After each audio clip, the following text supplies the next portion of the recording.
Hello, everybody. This is Frankie Avalon on my podcast. And I'm Ryan O'Quinn on his podcast. Hey, look at that. All right, we got a guest, huh? We have a guest, my friend. We have a guest. We had the same guest a few weeks ago, and it was so popular, and we didn't get to nearly enough stuff. There's so much stuff about you, Gabriel Brown, that Frankie and I said we've got to have you back. So we're glad you're back. We're going to sort of pick up where we left off. I encourage you, audience, to watch that episode, listen to that episode. But, man, we can dive into so much more. We focused the first time we had you on about music and entertainment and how you do impressions of people, how you started out doing impressions of people. Then you moved into an artist career, you and your brother. You did America's Got Talent. And, in fact, maybe that's a good place to start. You were on America's Got Talent, and you had a little tete-a-tete with Simon Cowell, and here's where it comes full circle, because this young man was also on American Idol. And I know the story. But What happened with you with Simon Cowell? So I did an impression of him. And you did? I did, and it became so popular that they ended up bringing me back, me and my brother back, as like puppets of Simon Cowell, and good idea. to do the next season to compete. Mm-hmm. I'm actually, there's a show now where they brought that puppet Simon to Vegas, and I still do his voice. It's all canned, but I'm the voice of Puppet Simon now, which is a reoccurring character in an ongoing Vegas show. Could you do a little of that? I could. You're terrible. Get off my stage. It's the worst thing I've ever heard. How much better can you get this? It's like having Simon Cowell. he's basically right here. That's great. But you did that on national television, and he loved it, yes? He did. He But you loved know what it. amazes me about Gabe here? I mean, he just did a vocal impression of everybody that this world knows, But he also does 54 singing voices of artists with recordings and recordings that we all know. He does their voices. Rock guys. That to me is amazing. Yeah. How do you do that? Very well. Oh, thank you. It's I don't know. I just try it until it sounds close. And for me, like I can hear in my head, and I actually thought this was normal. I thought everybody could do this until I learned just from talking to people that it's not. I can hear what I have heard replaying, like a tape recorder in my brain. We discussed this before in our last time we were together. It's called a photographic it's ear. I have called it photographic auditory memory. Auditory. And it's near photographic. I think that I was tested at like 97% accurate. So Okay, it's not. that's the vocal part of it. Right. Do you get the feeling of who you're doing, of the 54 voices, their persona, their attitude? You get Yes. that? Well, I noticed that if I mimic the attitude, Okay. sometimes that actually helps with the voice. Like I had a hard time doing John Mayer until I saw him perform, and I realized part of the reason his voice sounds so unique and I was having trouble doing it is he tends to sing out of the corner of his mouth because he plays guitar and he watches his fingers. So he'll be like, I don't think I want to go to LA anymore. He'll be, I'm not sure that I really ever could. He's So singing. it was a physical thing also. It was. An ear thing. Means It's like, walking. I Sorry. love to do impressions. Yes. Now, I visualize, like if I do Cagney, I mean, I get into it. I'll tell you what. So I feel like Right. Gregory Pecker, James Stewart. James Stewart. What do you think of that? It's a fly in a plane. Yeah, that's great. Yeah, but to do 54 different voices is amazing. Well, that's probably just a start. That doesn't include all the speaking voices. While we're here, what about Donald J. Trump? And I'm not very good at Trump. It's more the mannerisms with Donald J. Trump, where he'll talk. It's beautiful. It's a beautiful thing, and it's beautiful. We're looking into it. We're gonna do it, but it's a beautiful thing. Being your president. That's good. Yeah. What about his predecessor? Joe Biden. I think it's folks. Listen. I no more think of myself as being as old as I am than a fly. That's why everybody went, what? Yeah, exactly. What? Huh? Huh? And You do so many great impressions. One of my favorites is, and it's, by the way, not going to be a podcast about Gabriel doing impressions, although we could sit here and clap and cheer you on. What about Transformers? that one's tough. It's a before time began. There was the cube. So that's Peter Cullen. Yes. I know him. He was with my agency in Vancouver when I was doing mostly voiceover. And he's got this low, deep speaking voice. It's just kind of natural. I have trouble doing Optimus Prime. I get maybe an hour in the morning where I can do it. Right. I've I've been talking all day. Yeah. Right. The voice has been rested. Right. Yeah, so I'm not great at Optimus right now. It'd be probably easier for me to do something like SpongeBob because he's up here and it's like, hey Patrick, Frankie was saying before we were on the air that his voice will change depending on what you've eaten the night before. Yeah, absolutely. Being a vocalist, that we go through, first of all, you never stop thinking about your vocal if you're working. Oh, yeah. You wake up in the morning, you got a night performance, you're thinking about your voice. You're checking it, you're doing that. But I have found that through the years, whatever you eat will represent the way your voice is the next day. Mm-hmm. If you start to get exotic and start to eat different kinds of exotic foods, peppery foods, capsaicin, hot peppers, for me, it does something to my vocal cords to where they're not vibrating as much until the day goes on and it wears off a little bit.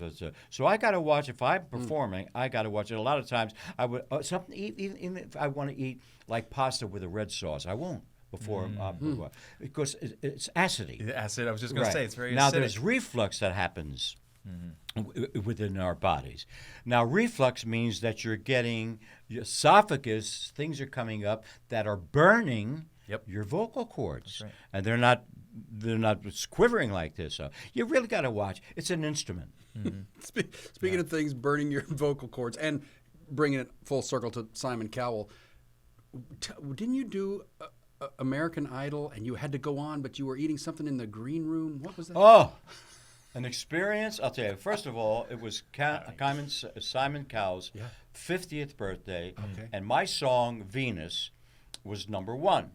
So they put this together, and they wanted me 50 years prior, it had to do this song as a special surprise guest. Okay. So they put me in a room. And I couldn't go out anywhere or anything. They didn't want him to know you were there. Right, exactly. Yeah. Wandering around the set. So while I was there, I try to watch my weight, before you're going to go on. And you want to look a little thinner, watch what you eat. I didn't eat the night before a little bit. I drank a lot of juices and all that stuff. So now I'm in the dressing room, and they bring in a basket with these different kinds of foods and things and nuts and all that stuff. And I'm waiting, and it's in the middle of the day. I did my rehearsals on camera and all that other stuff. And I'm back in the room, and before they even got there, Simon Cowell. And I see these red things. Red Hots. Red Hots or something, candies, which I don't eat a lot. Well, I wind up eating the entire box. I can't even eat like 4 of them before I'm like, so that's all sugar. And I don't, So now I'm with my friend who's in the dressing room with me there, and they come to get me now. You've got 12 minutes, and you're on. We got you in a holding room, but we'll go through here. They won't see you, and you're in a holding room. And I said, okay, and I put on my jacket, whatever I was wearing, a tuxedo jacket, I think it was, and I put it on, and all of a sudden I go, gee, I don't feel good. Oh, no. What do you mean you don't feel good? No, I feel nervous. I feel jittery. I feel I'll be all right. Now, they start to walk me.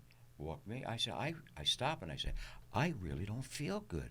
Well, they always have somebody on set, medical right there. They come, they take my blood pressure right away. They put me in the holding room. My blood pressure was like 100 over 120 or whatever it may be. And they said, you can't go on. I said, now my friend says to me, well, you must be nervous. I said, are you kidding? Nervous? You know what? And I said to the doctor, and I said to everybody else, I'm going on. Now I've got like 3 minutes, and I'm back there, and I don't feel really good. I'm not 100%. But I go out there, technique takes over, and I did the number like nothing was. Of course you did. I came back. I went. They gave me this. They gave me that. Yeah. That was an experience I never had. Yeah. What would Simon Cowell have said if he had known Frankie Avalon wasn't feeling well? Man, that's a good question. Oh, let's see. You were having trouble, and yet you came on here, and you blew us away. True performer. Well, you're terrific. Bravo. Yeah, I bet. That's great. You said voice, but to do 54 singing at least, voices is phenomenal. I know of no one like that. Speaking of eating before a performance, do you, Gabe, have any routines, or do you notice a pattern like that? Like Frankie mentioned, is there something you avoid or don't do before a show? I wish I could say that I did. I probably should. I've never intentionally warmed up, and I don't really watch what I eat. I think that has been a problem, especially recently. When I was, in the Navy band, and then even recently post AGT, doing all these corporate shows, performing, on a weekly, sometimes daily basis, my voice was in I would say a state of being perpetually ready to go. Now that I perform a little more sparsely, I do have to warm up, but I still just prefer to just perform in the afternoons when I've been talking all day and my voice has Right, naturally warmed up. yeah. So I will now only intentionally warm up if I'm doing something early, unless what I'm supposed to do requires a very low voice, and then I don't want to warm up. Right, you want the resonance of a bass.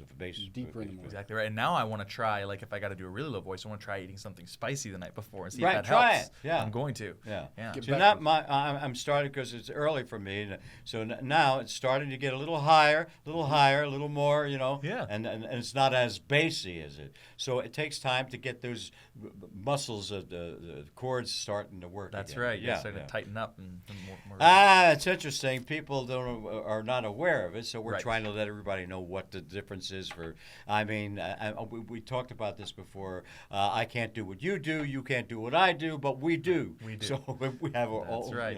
we have our Well, things, and I love that too. I think a lot of people don't actually realize how much goes into it. And if you're doing your job, we've said this before, if you're doing your job well, they won't.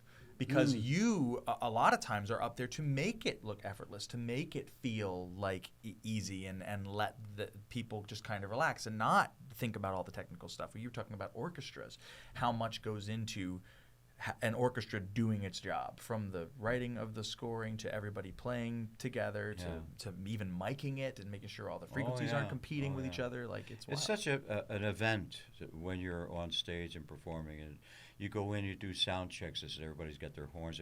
The conductor's there. They got their music there. They got the lights here. You talk about the light man. He's got cues here. He's got this. Give me a little more reverb here. I want this here. Give me some highs. I want the lows. And you don't even think about it. Yeah. And then you go into your dressing room and you're ready to go on again. And you hope that everything is right, Right. And you walk out there and you go, hi, how are you? Make it seem effortless, smolder. as if this is Right, the yeah. first time. That's Exactly. good. Amazing. Well, you mentioned, Gabe, you don't perform as much as you used to, and that's partly because you have so many hobbies nowadays. You fly airplanes, you scuba dive, skydive. There's so many things. I follow you online as well, and every day you're doing something different. So one of the passions is your new airplane. Yeah. And Frankie, I know you have one or two grandsons that fly. Right? Pilots, Yeah. One is now an instructor. He's got a lot of hours now to get to be a commercial pilot, but he's on his way. And the other one wants to be a private pilot. He wants to do just private Charters planes, and stuff. Yeah. But I said, "What are you guys doing?" They said, "We're pilots." I said, "Well, you're piloting it here, you're piloting it there, pilot it here, pilot there." And I said, "No." That's good. What are you flying these days? I just bought an RV-7A, which is an experimental high performance. The word experimental in aircraft, by the way, don't sit well with me, but go Well, on. everything's experimental at some point, right? The experimental is actually just an FAA category. So you've got your certified aircraft, which have become almost prohibitively expensive because of everything that is required to make them airworthy in the eyes of the FAA. So they very, I would say, generously included an experimental category, and there are multiple requirements, but the gist of it is experimentals are mostly home built. And when I say mostly home built, I mean like over 50% assembled by the end user. Yeah. But they can be sold. And so I didn't build mine. I purchased mine. It was not complete to the point that I wanted it, but that also kind of made it more of a blank slate. It doesn't have paint on it. It didn't have right brakes, right control stick. It didn't have nose gear reinforcement, which is one thing I wanted in particular.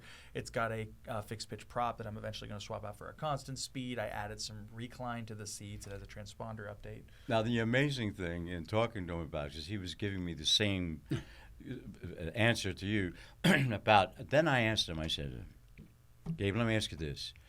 Are you the maintenance man too? Can you do maintenance on this plane? No. Good question. Yeah, well, and that's the other upside to experimental is, yes, I can do the maintenance on He can do that. Can you imagine that? I don't even know where a gear shift is in a car or what. To do that, to work on your own plane. Well, it's simpler than it seems, and I still have a lot to learn. But for you, not for me. Right, and not for me. It's all about exposure and experience, right? The more you do it, the more. And for me, it's really just passion. Like, passion drives me. Yeah. I believe that I can do anything I set my mind to, given enough time. But if I'm not interested, I probably will never do it. And so, like, I could probably be a decent cook. I'm not. For whatever reason, I don't have the dedication to get into that. And I'm so glad my wife does it, because I respect it and I admire it and I recognize the skill that it takes, but it's not my, like, for me, the idea of spending 3 times as much time to make something as it takes to consume it is futility. That's funny. I never thought about that. Yeah, you're right. So it's, but I respect the heck out of it, Sure. But one of your airplanes is aerobatic. Yes. Is that what it sounds like? Can you fly upside down? Yeah. So this plane is a sport plane that can do what they refer to as gentleman's aerobatics. So it's got a +6, -3 G tolerance. It is a very clean airframe because it's built for speed, which makes it not well suited for certain maneuvers that require a little bit of drag for safety. Like if you wanted a dedicated aerobatic plane, you would look at something like a Pitts or maybe an Extra 300 that is designed for aerobatic competition. It has a much higher G tolerance, got a lot of drag, not great for travel. They don't go very fast. They're designed to be able to pull a lot of Gs and do really tight maneuvers. Like my plane, you pull over 3.5 Gs and because of the design of the wing, you get a lot of drag really quickly, and you can get into trouble. So I'm basically kind of limited to split S's, Immelmans, loops, aileron rolls, barrel rolls, that kind of thing. I'm not doing tail slides and hammerheads. And I could do a hammerhead, but they're harder to do. But you fly upside down, huh? Yeah, but you fly upside down, right. My plane can't do sustained inverted because I don't have inverted oil. I have inverted fuel, or well, really, you have basically a floating intake in your tank. So if the plane is upside down and the fuel is now sitting on the top of the tank, you're not sucking air. There's basically just a loose weighted tube in your tank that will always be in the liquid wherever the gravity's pulling it. But you also need inverted oil systems to stay upside down for a long time. If you don't, oil will eventually drain out of your engine, heat will go through the roof, the engine can seize, and now you're landing a glider. Hopefully. It's amazing. I have done a lot of things that you're doing, like you jump out of airplanes. Yes. I did that. Yeah, All right. go on. Did you like it? Tell us. Beach blanket bingo. The plane is here shaking, the wind machine is on me, and I jump on, there's a mattress right there. Oh, okay. All right. The magic of Hollywood. Simple. But it made it look just like you. Are you jumped kidding? out. I've done, you can't believe, submarines. Submarines. Full dive on the plane, flood negative. I had no idea what that meant. But, awesome. And movies, making movies, UDT man, underwater demolition. That was awesome. In a pool. Gabe was in the Navy.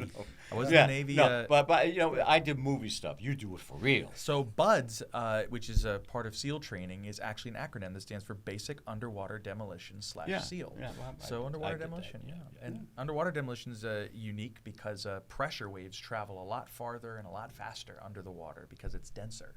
So there's a whole different science to underwater demolition. That's why it's a completely different field. See, in flying, 2 degrees left rudder, Yep. flaps selected and indicated. Yep. I was a pilot in the picture. So Right. I can tell you what that means. So 2 degrees. I don't know what. I just say my You just line. said the word. So you've got elevator, rudder, and aileron. Those are your main primary flight control surfaces. Aileron gives you roll, rudder gives you yaw, elevator gives you pitch.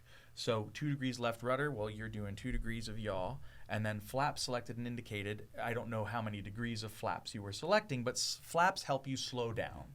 I had no idea. Yeah. I was in a little cockpit there with the cameras and saying those things. Well, you got Tom Cruise. He does it for real. Yeah, I know. I want to meet that guy. Give him a lot of credit. I respect the heck out of him. Yeah, he got what an actor too. Yeah, wonderful. Jack of actor. all trades. And knows and stunt man. Does his stunts. I know. Well, the freaking taking base jump in a dirt bike off a cliff, and he did it multiple times to get the shot. It's just like wild. That's one thing I've never done, base jumping. Oh, I'll tell you, I had a good stunt man for me. Did my doubling, my doubling stuff there. A lot of those things you think I'm the big kahuna, surfing. That wasn't I don't know how to swim. No. Oh, come on. Well, I do. But I swim like Tarzan. Right. This Okay. way, make sure I'm on the camera. Yeah. So did talk about that for a second. So the long shots is your double when you see the surfing, like surfing. Right. The Johnny barrel. Fain was his name, who did all my. But they had to have done some close-ups, with a screen behind. with a green screen, green screen, and I do like this, and the water, and that's all. The stuntmen, they're the guys. The only time I did one stunt was I was doing a picture called Fireball 500. It was a racing picture. I played this guy David Owens, who was a speedster, and I get into a fight with there's a fight scene there. And, of course, my double does most of the fight stuff. But they wanted me to go through a glass window and put, as I come through, and bite on this capsule where you see blood coming out like this. Oh, and the director really wanted me to do it. So I went to my stunt guy, and I said, could I do this? He said, Frank, you can do it. When you hit that glass, it's candy. Mm-hmm. Sugar glass, right? Sugar glass. Don't stop. Keep going. If you stop, you're going to get cut. Right. That's the only time I really had to do a stunt to where it was a little risk. involved for me, a little risk for me, But it worked. And most of the time, it's not lack of will or want for the actor. It's the picture's insurance company. Like they cannot risk you getting hurt. You get hurt, that there goes they shut down the production. That's thousands and thousands of dollars, and people have out of work. Yeah, that's another reason. Like when we talk about Tom Cruise. It's like, he's at a point now where the whole reason the movie's happening is because he's like, here's what I'm going to do. I'm going to hang on the side of a plane while it's going straight up. And it's like, okay, I mean, he tells this story where he's like, I'm going to climb up the side of Dubai. And my stunt guy's like, no, you're not going to do that. It's too dangerous. So we get a new stunt guy.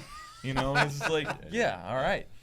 I was going to go to law school years ago and decided to play one on TV. So like you, I never finished law school, but I played one on TV and in the movies a few times. So basically recently, even. Right. Yeah. You, Gabe, you're talking about building your own plane and building your stuff. The paramotor that you fly. Yes. Which is an odd-looking contraption. I've been with you, and my kids have flown That's right. with I've you taken your kids up in that thing. But tell us about that contraption, because you don't see those all the time. Yeah, so Paramotor is about the simplest you can get, the lightest you can get when it comes to personal powered aircraft. Powered paraglider is what a paramotor is. I started flying paramotor basically out of necessity. I didn't have very much money. I wanted to start skydiving again, but I wasn't current. Skydiving is very strict in their currency policy. Like if you're A license, you have to jump at least once every 2 months, or you have to get recertified. And I hadn't jumped in years because I was after skydiving. I went to Japan. I'm not doing skydives when I'm in the Navy band in Japan. So it's my first paramotor I built myself, and it was just a lightweight aluminum 2-stroke engine, 185 cc, 35 horsepower with a fixed pitch 180 centimeter prop on it. And on you a built 5-to-1 it? reduction drive. Yeah. And I wear it like a backpack. It's a dirt bike engine, and it burns high octane, 98 octane fuel that I stabilize because ethanol eats through the carburetors. I learned that the hard way when my engine shut off in the air. And you just put a synthetic 2-stroke oil in, and it burns about 1 gallon an hour. The wing actually controls your speed. So I've got a array of wings. I have 7 wings now, and each one does a different thing. You know, some are aerobatic, some are good climbers and cruisers, some are high speed. You make it sound like it's just like, of course I build a thing. Yeah. I can't even put air in my tires. I have trouble with that too. I don't know. That's great. Gabe, you're incredible. So You really crazy. are. Thank you, Frankie. I'm glad to tell everybody with your podcast where they can catch a lot of these things that we're talking about. Oh yeah. Yeah. So I have videos of me doing all of this stuff: the skydiving, paramotoring. Not yet flying planes. I got a few clips on my Instagram, but it's mostly on YouTube on Black Griffin, BLACKGRYPH0N on YouTube. Most of the stuff that's on there that I'm proud of is my music with my brother. Yeah, right. But I've got the vlogs in there too. You know, my hobby stuff. And it doesn't stop at the extreme sports. I like that too, but I have interest in a lot of other things, and That's it's all good. on there. So, friends, if you get a chance, look all that up because he's incredible. So, and very interesting to see and watch. So, Thank you. just Frankie. want everybody to know Appreciate that. That's all. I'll pay you. Yeah. The agreed upon You amount. have such a wide array of interests for sure, and it's fascinating that the two of you have so much in common. I love being a fly on the wall, even when we're not rolling, and hearing the things that you guys have in common, including watches and just everything that you guys talk about. There's just I don't know, a couple of different generations here that have such great crossover. Well, yeah, we've had some great conversations, and I'm so glad you're doing this podcast because when we first met, you were a guest on Rob Riggle's podcast, and just even considering doing a podcast yourself, and we had some great conversations, and I remember thinking, dang, like this is so fascinating, even just the two of us hearing like that we're in very similar careers and how the world has changed, even and how many things are very similar, how many things are drastically different, but overall we seem to have a very similar mindset in the way that we kind of try to approach our careers with, passion and authenticity. Well, I'm enjoying this. It's a great opportunity. And, of course, being with Ryan, well, Quinn here, thank God that he's with me. We've been like co-hosts, Yeah. And he's got a career he's been around a long time. He's on, what's that show you were on? One of the first ones was 90210. There you go. Beverly Hills 90210. And your character was? Yeah, I was Kelly's accused but never convicted rapist on the show. Great. They thought I was a bad guy for a season, but it was just a misunderstanding. It was just Misunderstanding, huh? And how about motion pictures? Yeah, I've done a bunch of movies. I have one, depending on when this airs, I have one that's coming out in theaters, an MGM movie called Sarah's Oil, that my wife and I were a part of for several years. I love that story. Oh, thank you. You told me about the premise of the film.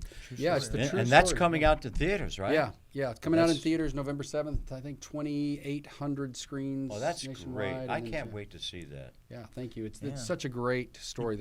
True story of the first African American millionaire in the United States. She was an 11-year-old little girl in 1913. Imagine that story. Yeah, that's the most recent one. But tons of all kinds of stuff over the years. But now we're moving. I'm excited to see that one too. As I know you play across from Zachary Levi, and I've done impressions of him. As well on my that's YouTube right. channel, Yeah, so we kind of got that. See, and you make a pretty good Flynn Rider, by the way.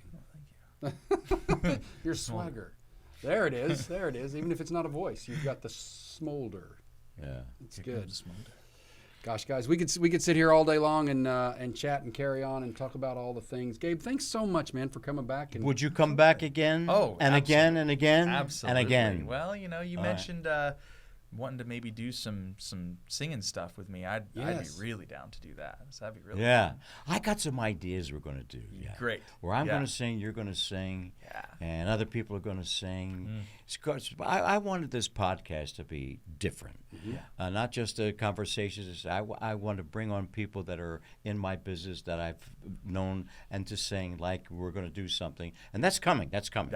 I know. I'm excited. I won't spoil anything, but Great. Frankie's got some cool ideas. I'm really and if you excited. live in the Southern California area, there may be an opportunity for you, audience, to be a part of this new thing live in person. So stay tuned, and we'll tell you all about that as well. Right. Right. Well, Gabe, thanks again, my friend, for being a part of it. And as Frankie said, we're just going to keep bringing you back. And Right. We're going to do episodes 3, 4, 5, 6, 7, and as long as you'll keep coming back, we'll keep I'm talking your guy. to you. I'll try to come up with new hobbies, so I'm still interesting at that point. Right. I have no doubt that is a fact. I Well, gotta take you far. keep up Ryan and our guests from time to time, and I'll be doing this from week to week with a lot of important people, special guests, a lot of fun, a lot of stories, and I'll leave you all with this little thought, and that is, if you ever run into someone who isn't wearing a smile, give him yours, and the world will smile with you. Bye.